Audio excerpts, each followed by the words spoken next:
प्रिय दर्शकों, आज के अंक में हम श्री कृष्ण के जन्म की कथा का वर्णन करेंगे।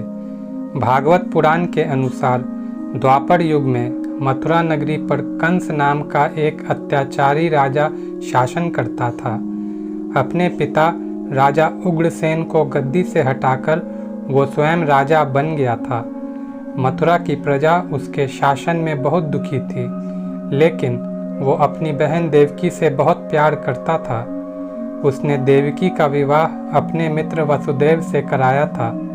जब वो देवकी और वसुदेव को उनके राज्य से लेकर जा रहा था, तभी एक आकाशवाणी हुई, हे कंस, जिस बहन को तू उसके ससुराल छोड़ने जा रहा है, उसके गर्भ से पैदा होने वाला 8वां संतान तेरी मौत का कारण बनेगा। आकाशवाणी सुनकर कंस क्रोधित हो उठा और वसुदेव को मारने बढ़ा। तब देवकी ने अपने पति के प्राणों की रक्षा के लिए कहा कि उसकी जो भी संतान जन्म लेगी वो उसे कंस को सौंप देगी। कंस ने बहन की बात मानकर दोनों को कारागार में डाल दिया।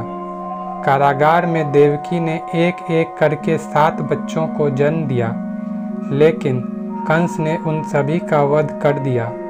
आकाशवाणी के अनुसार माता देवकी की 8वीं संतान के रूप में स्वयं भगवान विष्णु कृष्णावतार के रूप में पृथ्वी पर जन्मे थे। उसी समय माता यशोदा ने एक पुत्री को भी जन्म दिया था। इस बीच कारागार में अचानक प्रकाश हुआ और भगवान श्री हरि विष्णु प्रकट हुए। उन्होंने वसुदेव से कहा कि आप इस बालक को अपने मित्र नंद जी के पास ले जाओ और वहाँ से उसकी कन्या को यहाँ ले आओ। भगवान विष्णु के आदेश से वसुदेव जी भगवान कृष्ण को सूप में अपने सिर पर रखकर नंद जी के घर की ओर चल दिए।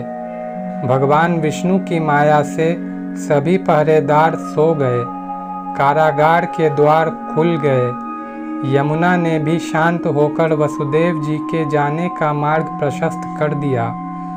वसुदेव भगवान कृष्ण को लेकर नंद जी के यहाँ सकुशल पहुँच गए और वहाँ से उनकी नवजात कन्या को लेकर वापस आ गए।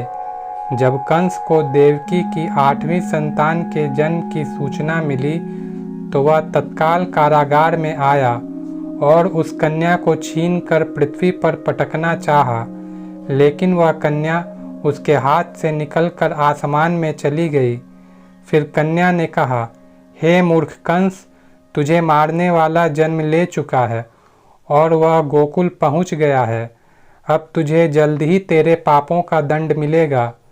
वह कन्या कोई और नहीं, स्वयं योग माया थी।